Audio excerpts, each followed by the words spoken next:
హెష్బోను పట్టణం అనేది ఒక పట్టణం ఉన్నది. ఆ పట్టణము జనపూర్ణమైనటువంటి పట్టణము, అనగా జనముల చేత నింపబడినటువంటి పట్టణము.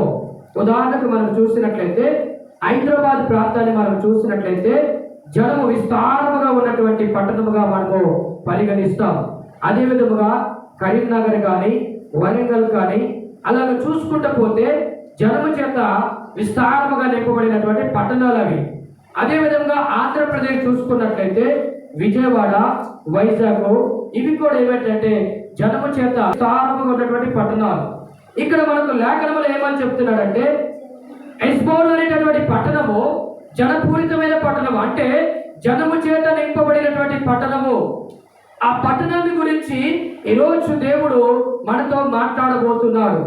ఎందుకు అక్కడ ఆ పట్టణం అంతా కూడా జనముతో ఎందుకు నింపబడి ఉన్నది, ఆ పట్టణము విస్తారమైనటువంటి జనాలు అక్కడ ఎందుకు ఉన్నారని మనము ఒక్కసారి ఆలోచన చేసి నింపబడి ఉన్నారంటే అక్కడ చెప్పబడినటువంటి మాటలు మనం చూసినట్లయితే 2 తటాకములు ఉన్నాయి.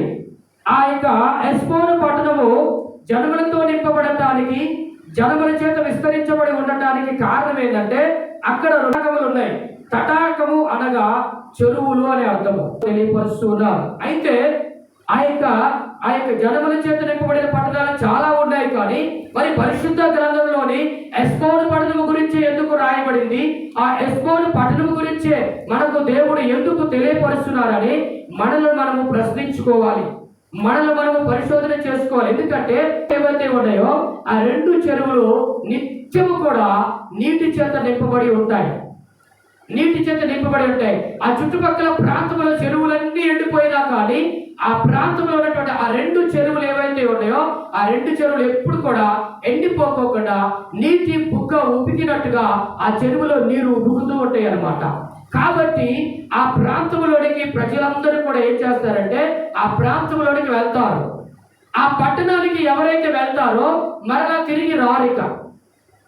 ఒకవేళ ఎలాంటి వారు ఆ పట్టణానికి వెళ్తారంటే జీవితం చేత, నష్టముల చేత, వ్యాధుల చేత, రోగముల చేత పీడించబడి మానసిక ఒత్తిడి చేత ఇక నా బ్రతుకు వ్యర్థము, చివరిసారిగా పట్టణాన్ని ఒకసారి చూసి వద్దామని ఒక నిరీక్షణ లేనటువంటి పరిస్థితిలో ఉండి ఆ పట్టణానికి వెళ్ళినటువంటి వారు మరలా తిరిగి ఇక్కడికి రారిక. ఎందుకంటే ఆ పట్టణానికి ఎవరైతే వెళ్తారో ఆ పట్టణంలో అక్కడికి వెళ్ళినప్పుడు ఏ పని చేసుకోవడానికైనా చేతి నిండా సమృద్ధి అయిన పని అక్కడ దొరుకుతుంది.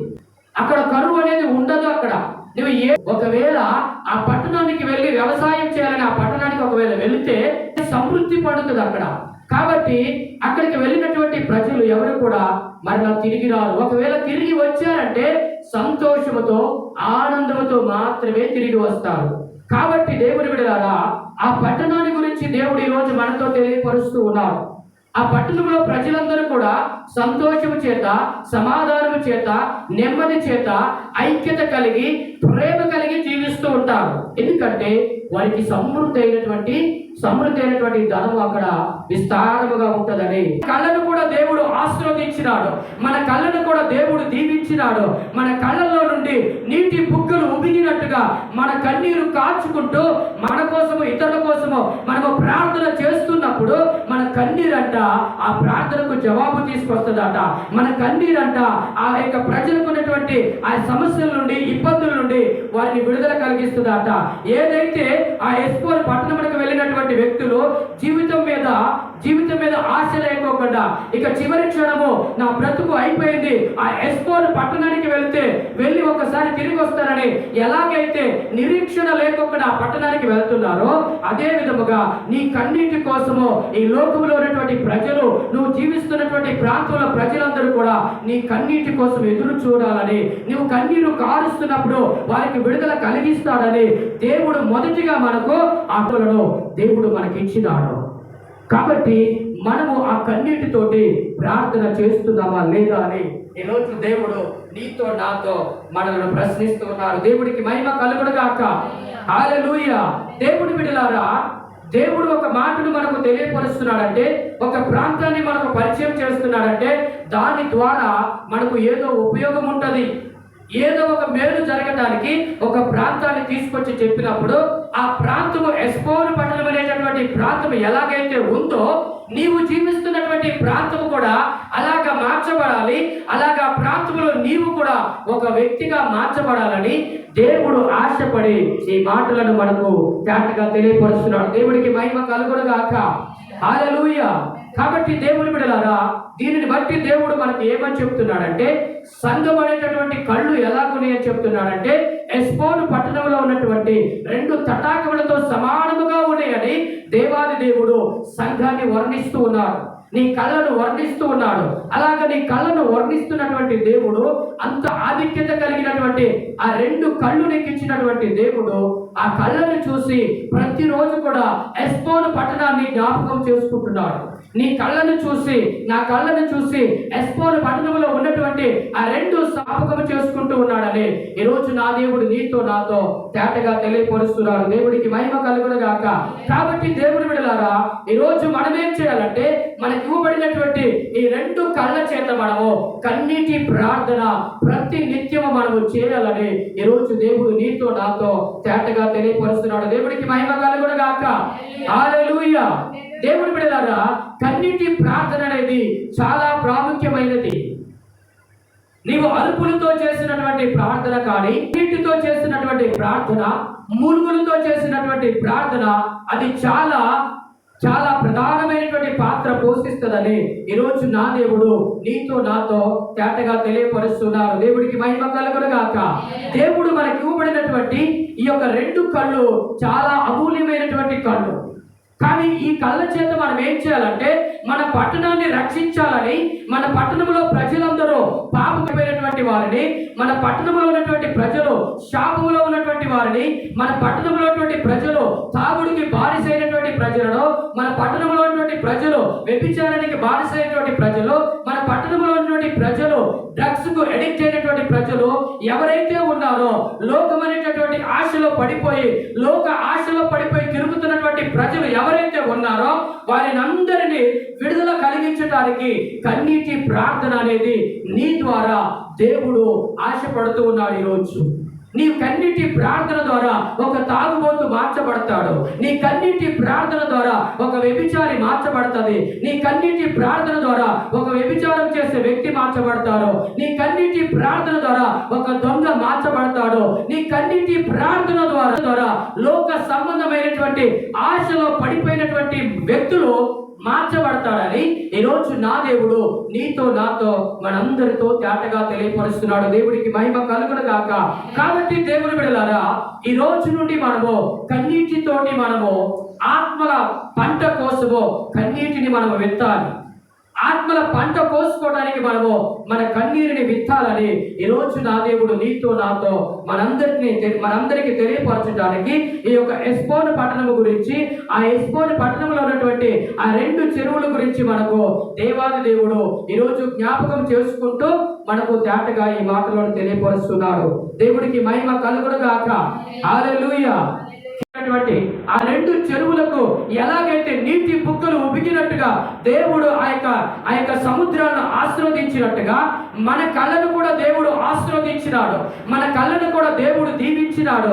మన కళ్ళలో నుండి నీటి బుగ్గలు ఉబికినట్టుగా మన కన్నీరు కాచుకుంటూ మన కోసము ఇతరుల కోసమని, మన పట్టణంలో ఉన్నటువంటి ప్రజలు శాపములో ఉన్నటువంటి వారిని, మన పట్టణంలో ఉన్నటువంటి ప్రజలు తాగుడికి బానిసైనటువంటి ప్రజలను, మన పట్టణంలో ఉన్నటువంటి ప్రజలు వ్యభిచారానికి బానిసైనటువంటి ప్రజలు, మన పట్టణంలో ఉన్నటువంటి ప్రజలు డ్రగ్స్ కు అడిక్ట్ అయినటువంటి ప్రజలు ఎవరైతే ఉన్నారో, లోకమైనటువంటి ఆశలో పడిపోయి తిరుగుతున్నటువంటి ప్రజలు ఎవరైతే ఉన్నారో వారిని అందరినీ విడుదల కలిగించడానికి కన్నీటి ప్రార్థన అనేది నీ ద్వారా దేవుడు ఆశపడుతూ ఉన్నాడు. ఈరోజు నీ కన్నీటి ప్రార్థన ద్వారా ఒక తాగుబోతు మార్చబడతాడు. నీ కన్నీటి ప్రార్థన ద్వారా ఒక వ్యభిచారి మార్చబడుతుంది. నీ కన్నీటి ప్రార్థన ద్వారా ఒక వ్యభిచారం చేసే వ్యక్తి మార్చబడతాడు. నీ కన్నీటి ప్రార్థన ద్వారా ఒక దొంగ మార్చబడతాడు. నీ కన్నీటి ప్రార్థన ద్వారా లోక సంబంధమైనటువంటి ఆశలో పడిపోయినటువంటి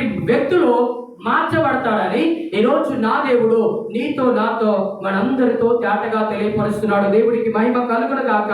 కాబట్టి దేవుని బిడ్డలారా, ఈ రోజు నుండి మనము కన్నీటితోటి మనము ఆత్మల పంట కోసము కన్నీటిని మనము విత్తాలి.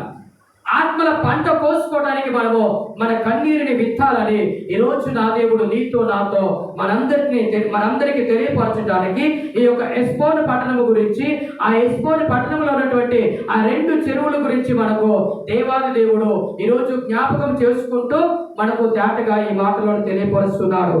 దేవుడికి మహిమ కలుగును గాక. హల్లెలూయా. కీర్తన గ్రంథము 126వ అధ్యాయము 5వ మాటను ఒకసారి మనం చూసినట్లయితే ఈ కన్నీటి గురించి దేవుడు మనకు తేటగా తెలియపరుస్తూ ఉన్నారు. కన్నీళ్లు విడుచుచు విత్తువాడు ఆయన వర్షాన్ని కురిపించి ఆకాశము నుండి ఆయన మహిమ కలిగినటువంటి ఆయన కన్నీరుని విడిచి ఏం చేస్తాడంటే ఆ పంటను కోసుకోవడానికి భూమిని తడిపి ఆ భూమిలో ఉన్నటువంటి విత్తనమైనటువంటి పంట చేతికొచ్చే విధముగా నజరుడైన యేసు క్రీస్తు ప్రభువారు చేసి సంతోషమైనటువంటి పనులు, సంతోషమైనటువంటి ఆయన ఆ పంట పెరిగి పెద్దదై కోసిన తర్వాత ఆ పనులను విత్తి సంతోషమైనటువంటి పంట ఆయన ఏం చేస్తారు, బత్తాలు విత్తుకునే విధముగా దేవుడు వారికి సహాయం చేస్తాడు. ఈ రోజు దేవుడు నీతో ఏమని చెప్తున్నాడంటే, ఒక సామాన్యమైన రైతు పంట కోసుకోవటానికి తన కన్నీరు విత్తుతూ ఉన్నారు. మనము తినటానికి ఆహారము కోసము ఈ శరీరము పని చేయటానికి ఆహారము కోసము రైతు కన్నీరు విత్తి కన్నీటితో ఎక్కడైతే విత్తనం విత్తుతున్నారో ఈ రోజు దేవుడు నీతో ఏమంటున్నాడంటే, నీవు ఆత్మల భారము కలిగి ఆత్మల కోసము నీ కన్నీరు అనేటటువంటి విత్తనాన్ని విత్తినట్టయితే నువ్వు సంతోషమనే గాఢమనేటటువంటి పంటను నువ్వు కోసుకుంటావని ఈరోజు నా దేవుడు నీతో నాతో మనందరితో తేటగా తెలియపరుస్తున్నాడు. దేవుడికి మహిమ కలుగును గాక. హల్లెలూయా. కీర్తన గ్రంథము 56వ అధ్యాయము 8వ మాటను కూడా ఒకసారి మనం చూద్దాం. నీ బుడ్డిలో నుంచబడి ఉన్నవి, అవి నీ కవిలో కనబడును కదా. దేవుడికి మహిమ కలుగును గాక. ఈరోజు దేవుడు మనతో ఏమని చెప్తున్నాడంటే, నీవు ఆత్మల భారము కలిగి ఆత్మల కోసం నువ్వు కన్నీరు విత్తితే, ఎంత కన్నీరు విత్తుతున్నావో నీ ఆత్మను ప్రచురింప చేసుకోవాలని, ఆత్మానుసారంగా నువ్వు జీవించాలని, లేకపోతే నశించిపోతున్నటువంటి ఆత్మల కొరకు నీవు కన్నీరు విత్తుతున్నప్పుడు ఎంత కన్నీరైతే నువ్వు విత్తుతున్నావో అంత కన్నీరు దేవుడు ఏం చేస్తున్నారంటే తన సింహాసనం దగ్గర ఒక బుడ్డిలో నీ కన్నీటిని దాసి ఉంచుతూ ఉన్నాడని దేవుడు నీకు లేఖనంలో తెలియపరుస్తున్నాడు. నువ్వు ఆత్మల కోసము నువ్వు కన్నీరు కాచినటువంటి కన్నీరు వ్యర్థముగా పోదు. ఒకవేళ నీ జీవితంలో నీ కుటుంబంలో నీ భర్త మీద అలిగి నువ్వు ఏడ్చినప్పుడు ఆ కన్నీరు వ్యర్థముగా పోతుందేమో కానీ, నీ తల్లి మీద అలిగి ఏడ్చినప్పుడు ఆ కన్నీరు వ్యర్థముగా పోతుందేమో కానీ, లేకపోతే నువ్వు లోకంలో ఉన్నవి కావాలని అవి పొందుకోలేకపోతున్నానని దానికోసము మదనపడి ఒకవేళ ఏడ్చినప్పుడు ఆ కన్నీరు వ్యర్థమైపోతుందేమో కానీ, నజరేయుడైన యేసు క్రీస్తు ప్రభువు కోసము నీకు ఇవ్వబడినటువంటి ఆత్మ కోసము, ఈ లోకంలో ఉన్నటువంటి ఆత్మలన్నీ రక్షించడం కోసము ఆత్మల కొరకు నువ్వు కన్నీరు కాచినప్పుడు ఆ కన్నీరు వ్యర్థముగా పోకోకుండా నా దేవుడు ఏం చేస్తున్నారంటే తన సింహాసనం దగ్గర ఒక బుడ్డిని ఏర్పాటు చేసి ఆ బుడ్డిలో నీ కన్నీటిని దాచిపెడుతూ ఉన్నాడు ఆయన. తర్వాత నువ్వు అక్కడికి వెళ్ళినప్పుడు దేవుడు నీతో చెప్తాడు, ఇదిగో నీవు ఆత్మల కోసము ఇన్ని గంటలు ఏడ్చినావు, ఇదిగో నీ ఆత్మ రక్షణ కోసము ఇన్ని గంటలు ఏడ్చినావు, ఇదిగో నీ ఆత్మను ప్రచురింప చేసుకోవడానికి ఇన్ని గంటలు నువ్వు ఏడ్చినావు. ఇంత క్వాంటిటీ కలిగినటువంటి ఈ నీరు ఇదిగో వ్యర్థము కాకోకుండా నేను బుద్ధిలో నీకు దాచి ఉంచినాను.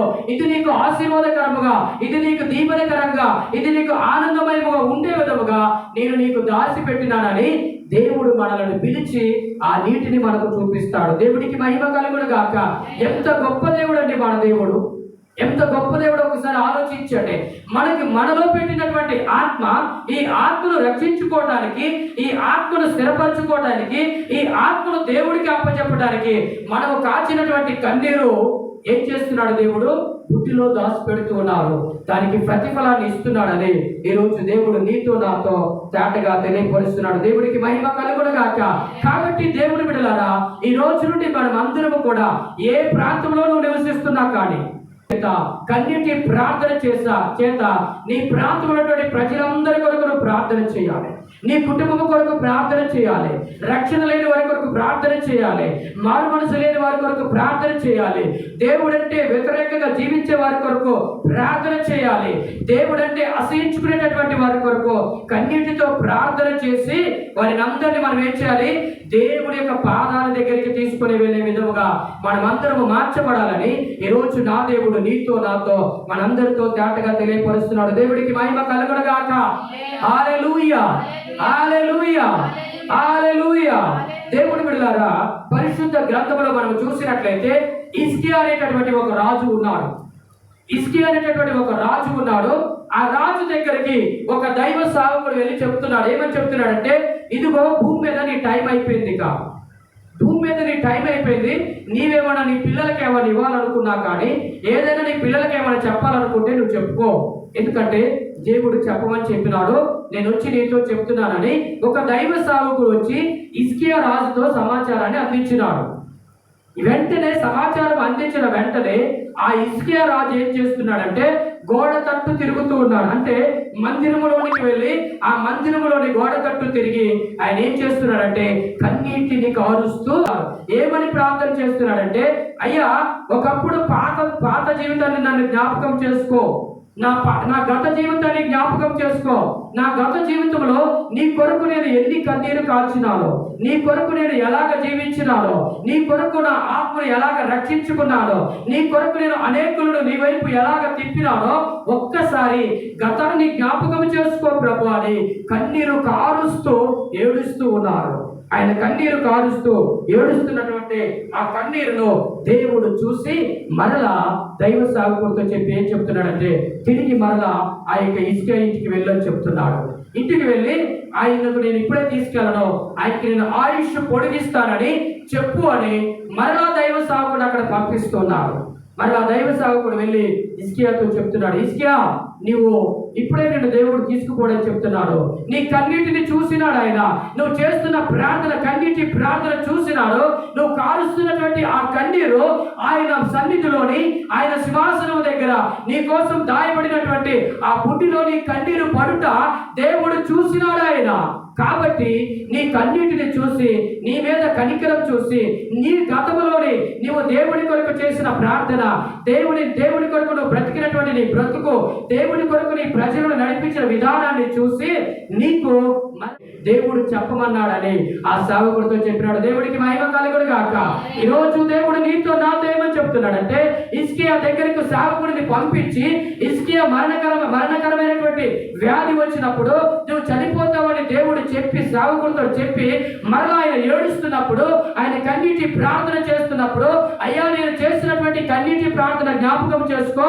ఒకప్పుడు గతంలో నీ కోసం నేను ఎలాగ జీవించినానో నన్ను జ్ఞాపకం చేసుకొని నాకు కొంచెం ఆయుష్ను పొడిగించాయని ఆయన కన్నీటితో ఏడ్చినప్పుడు మరలా 17 సంవత్సరాలు ఆయుష్ను పొడిగించినటువంటి దేవుడు ఈరోజు నీతో ఏమని చెప్తున్నాడంటే, నీ ప్రాంతంలోని మరణకరమైన వ్యాధితో ఎవరైనా బాధపడుతూ ఉన్నట్లయితే, నీ ప్రాంతంలోని మరణకరమైనటువంటి విడుదల లేకోకుండా బాధపడుతూ ఒకవేళ ఉన్నట్లయితే, ఆ హిజ్కియా ఎలాగైతే మందిరంలోకి వెళ్ళి గోడ తట్టు తిరిగి కన్నీరు కాల్చుకుంటూ ప్రార్థన చేసినప్పుడు ఆ 17 సంవత్సరాలు మరలా తిరిగి ఆయుష్ను పొడిగించినట్టుగా ఈ ప్రాంతంలో, మీరు నివసిస్తున్న ప్రాంతంలో ఎవరైనా మరణకరంగా ఉన్నట్లయితే వారి కొరకు నువ్వు ప్రార్థన చేసినట్లయితే దేవుడు వాళ్ళకు ఆయుష్ను పొడిగించబోతున్నాడు, వారికి రక్షణ కలిగించబోతున్నాడు, వారిని దేవుడు వారి బిడ్డలుగా, సొంత బిడ్డలుగా మార్చుకోబోతున్నాడని ఈ రోజు నా దేవుడు నీతో నాతో తేటగా తెలియపరుస్తున్నాడు. దేవుడికి మహిమ కలుగును గాక.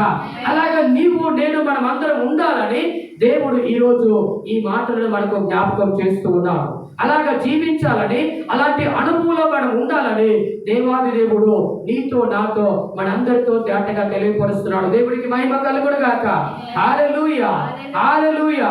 దేవుడి బిడ్డలారా, పరిశుద్ధ గ్రంథములో అన్న అనేటటువంటి ఒక స్త్రీ ఉంది. ఆ స్త్రీకి గర్భఫలము లేదని ఆమె మందిరములోకి వెళ్ళింది. యెరూషలేము దేవాలయంలోకి వెళ్ళి ఆ దేవాలయంలో ఆమె ఏం చేస్తుందంటే ఆమె కన్నీటితో మూలుగుల చేత ప్రార్థన చేస్తూ ఉంది. అక్కడ కన్నీటితో దేవుడి దగ్గర ప్రార్థిస్తూ ఉంది. ఏమని ప్రార్థిస్తుందంటే, అయ్యా నాకు ఒక కుమారుని దయచేయి, నాకు ఒక కుమారుడు దయచేస్తే ఆ కుమారుని నీకే అప్పగిస్తాను. ఆ కుమారుని నీకే అప్పగిస్తాను, ఎందుకంటే మా ప్రాంతంలో ఉన్నటువంటి దైవ సేవకుడు వృద్ధాప్యంలో ఉన్నాడు. ఆ దైవ సేవకుడు మా ప్రాంతంలో ఉన్నటువంటి ప్రజలందరి కొరకు బలి అర్పించలేకపోతున్నాడు. బలి అర్పించకపోతే ఆ ప్రాంతంలో ప్రజలకు శుభము జరగదు. బలి అర్పించకపోతే మా ప్రాంతంలో ఉన్నటువంటి ప్రజలందరూ చనిపోతారయ్యా. దయచేసి నా కన్నీటిని చూసి, నేను చేస్తున్న ప్రార్థన చూసి విని నీవు నాకు ఒక్క కుమారుని దయచేయాలి. ఆమె మందిరంలోకి వెళ్ళి కన్నీటితో మూలుగుతో ప్రార్థన చేస్తూ ఉంది. ఆ ప్రార్థన, ఆ కన్నీరు కారుస్తున్నటువంటి కన్నీరు, అది దేవుడి యొక్క సింహాసనం దగ్గర తను దాచబడినటువంటి బుట్టిలో ఆ కన్నీరు కాచుతున్నటువంటిది. ఆ కన్నీరు చూసి దేవుడు దైవ సేవకుని దర్శించి దైవ సేవకుడితో మాట్లాడి, ఆమె దేనికోసమైతే ప్రార్థన చేసుకుంటుందో అలాగే నీకు జరుగుడుగా. కానీ దైవ సేవకుడి నోటి నుండి దేవుడు పలికించిన తర్వాత ఆమె కన్నీరును దేవుడు తుడిచి ఆమె గర్భఫలము ఫలించే విధముగా గొప్ప కుమారుడు ఇచ్చినట్టుగా లేఖనంలో దేవుడు మనకు తెలియపరుస్తున్నాడు. ఈరోజు నీవు నేను మనం అందరం కూడా చేయవలసిన పని ఏమిటంటే, నీవు నివసిస్తున్నటువంటి ప్రాంతంలోనే, నువ్వు ఉంటున్నటువంటి ప్రదేశంలో ఎవరైతే గర్భఫలము లేకోకుండా, గర్భఫలము కోసం ఎవరైతే లోకంలో ఉన్నటువంటి అనేక మంది ప్రజల దగ్గరికి వెళ్ళి విసిగిపోయి ఇక నాకు గర్భము తెరవబడదు, నా జీవితము వ్యర్థమే అని ఎంతో అలసిపోయి ఎంతో అవమానం పొందుకొని ఉన్న స్థితిలో ఉన్నటువంటి వారిని నువ్వు జ్ఞాపకం చేసుకొని వారి కొరకు నువ్వు కన్నీరు కాచి ప్రార్థన చేసినట్లయితే నీ ప్రాంతంలోనే గర్భఫలము లేకోకుండా ఒక్కరు కూడా ఉండరని ఈరోజు నా దేవుడు నీతో నాతో తేటగా తెలియపరుస్తున్నాడు. దేవుడికి మహిమ కలుగును గాక. అట్టి కృప, అట్టి ప్రార్థన అనుభవాన్ని దేవుడు నీకు అనుగ్రహించును గాక. దేవుడికి మహిమ కలుగును గాక. అదే విధముగా దేవుడి బిడ్డలారా, పరిశుద్ధ గ్రంథములో ఇంకా మనం చూసుకుంటూ వెళ్ళినట్లయితే ఒక పాపాత్మురాలైనటువంటి స్త్రీ ఉందామా. ఆమె పేరే ఏ పేరు రాయబడింది అక్కడ? పాపాత్మురాలు. ఆ పాపాత్మురాలని రాయబడినటువంటి ఆ స్త్రీ కూడా ఆ పాపము, ఎందుకు ఆమె పాపము చేస్తుందంటే ఆమె జీవన ఆధారము కోసము, తన్ని తీర్చబడట కొరకు ఆమె ఏమీ చేయలేని పరిస్థితిలో ఆమె ఎంచుకున్నటువంటి పని ఏంటంటే వ్యభిచారం అనేటువంటి పని ఎంచుకుంటారు. ఎందుకు ఆ పని ఆమె ఎంచుకుందంటే ఆ పాపాత్మురాలైనటువంటి స్త్రీ చాలా అందము కలిగినటువంటి స్త్రీ. ఆమె ఆ యొక్క ప్రాంతంలోనే చాలా అందమైనటువంటి స్త్రీ కాబట్టి ఆమె ఏమీ పని చేయలేకపోతుంది. కాబట్టి అక్కడ ఉన్నటువంటి ప్రజలందరూ కూడా ఆమె అందరికి ఆకర్షించబడినారు. కాబట్టి ఆమె అలాగా ఆకర్షించబడి ఆ యొక్క జనాల దగ్గరికి వెళ్ళి రావడం వలన దానికే ఆమె అలవాటు పడిపోయింది. ఆ పనికి ఆమె అలవాటు పడిపోయి వ్యభిచారం చేసుకుంటూ తన జీవన ఆధారము గడుపుతున్నటువంటి ఆ స్త్రీ ప్రజలందరూ కూడా ఏం చేస్తారు? ఈమె పాపాత్మురాలు, ఈమె వ్యభిచారి అంటారు. కొంతమంది తిడతారు, కొంతమంది ఆమెను చూసి అవమానపరుస్తారు, కొంతమంది చూసి జాలి పడతారు. ఎందుకంటే ఆమె బ్రతుకు అలా ఉంది అనుకోని. అలాంటి స్త్రీ ఏం చేస్తుందంటే యేసు క్రీస్తు ప్రభువారి దగ్గరికి వెళ్ళి యేసు క్రీస్తు ప్రభువారి యొక్క పాదాల దగ్గర కూర్చొని ఆమె ఏం చేస్తుందంటే తన కన్నీటి చేత యేసు క్రీస్తు ప్రభువారి యొక్క పాదాలు కడుగుతూ ఉంది. ఆమె తన కన్నీటి చేత యేసుక్రీస్తు ప్రభువారి యొక్క పాదాలు కడుగుతూ ఉంది. ఆ పాదాలు కడుగుతున్నప్పుడు ఆ కన్నీటిని యేసుక్రీస్తు ప్రభువారు చూసినారు. ఆయన యేసుక్రీస్తు ప్రభువారు ఆమె యొక్క కన్నీటిని చూసి ఆమె మీద దయ చూపించి దేవుడు ఏం చేసినారంటే ఆ పాపాత్మురాలైనటువంటి స్త్రీని పరిశుద్ధపరిచినాడు. దేవుడికి మహిమ కలుగును గాక. ఆ పాపాత్మురాలుగా పిలువబడుతున్నటువంటి ఆ స్త్రీని దేవుడు పరిశుద్ధ గ్రంథమైనటువంటి ఈ యొక్క ఇది చిన్న వయసు పెద్ద వయసు అనేది తారతమ్యము లేకోకుండా ఈ యొక్క లోకములో ఉన్నటువంటి సాతాను ఏం చేస్తుందంటే వ్యభిచారము చేత జనాలందరినీ కూడా పాపములో లాగుతూ ఉన్నదనమాట. సమాజంలో చూసినట్టయితే చిన్న పిల్లలను కూడా వ్యభిచారం చేస్తున్నారు. 10 సంవత్సరాలు 5 సంవత్సరాలు 7 సంవత్సరాలు అలాంటి పిల్లలు కూడా ముసలి వాళ్ళు దాదాపు 60 సంవత్సరాలు 70 సంవత్సరాలు వచ్చినటువంటి వారు చిన్న పిల్లలు కూడా వ్యభిచారం చేస్తున్నారు. కాబట్టి దేవుని బిడ్డలారా, ఈ వ్యభిచారం అనేటటువంటి ఈ యొక్క పాపము ప్రపంచమంతా కూడా బాగా ప్రవహించబడింది అనమాట. ప్రపంచమంతా కూడా విస్తరించబడింది. కాబట్టి మనం ఉంటున్నటువంటి ప్రాంతంలో కూడా అదే విధముగా ఉంది. కాబట్టి ఈ వ్యభిచారము చేత పీడించబడుతున్నటువంటి ఈ ప్రజలను అందరినీ కూడా దేవుడి వద్దకు మనం నడిపించాలంటే మనం చేయవలసింది ఏంటంటే కన్నీటి ప్రార్థన చేయాలి. ఈరోజు నా దేవుడు నీతో నాతో ఏమని చెప్తున్నాడంటే, ఈ యొక్క ఎంతమంది అయితే వ్యభిచారంతో పట్టబడ్డారో, ఎంతమంది అయితే మత్తు పదార్థాలకు బానిసైపోతున్నారో, ఎంతమంది అయితే ఈ యొక్క పాపానికి లోబడి జీవిస్తున్నారో వారందరి కొరకు ఎత్తిపట్టి నీవు కన్నీటితో ప్రార్థన చేస్తున్నప్పుడు, నీ ఉంటున్న ప్రాంతంలో ఎవరైతే వ్యభిచారం అనే ఆత్మ చేత పీడించబడుతున్నారో ఆ ఆత్మ నుండి విడుదల కలిగించడానికి దేవుడు నీ కొరకు అట్టి ఆత్మను విడుదల చేయబోతున్నాడు. దేవుడు నీ కొరకు అట్టి కృపను విడుదల చేయబోతున్నాడు. కాబట్టి నీవు వ్యభిచారం కొరకు నువ్వు ప్రార్థించినప్పుడు నీ ప్రాంతంలో వ్యభిచారపు ఆత్మ దూరమయ్యే విధముగా దేవుడు నీతో ఉండి కదులుతాడని ఈరోజు నా దేవుడు నీతో నాతో తేటగా తెలియపరుస్తున్నాడు. దేవుడికి మహిమ కలుగునుగాక. హల్లెలూయా, హల్లెలూయా. దేవుడి బిడ్డలారా, అలాగా కన్నీటి ప్రార్థన ద్వారా మనము విజయాన్ని పొందుకుంటామని ఈరోజు దేవుడు నీతో నాతో తేటగా తెలియపరుస్తున్నాడు. దేవుడికి మహిమ కలుగునుగాక. మానవాళి ప్రజలందరినీ నిత్య రాజ్యాన్ని చేర్చుట కొరకు ఆయన పునరుత్థానుడై తిరిగి లేచినటువంటి ఆ దేవుని ఒక్కసారి జ్ఞాపకం చేసుకొని ఆయన యొక్క శక్తిని, ఆ పునరుత్థాన శక్తిని మనము పొందుకొని, అయ్యా కన్నీటి అనుభవాన్ని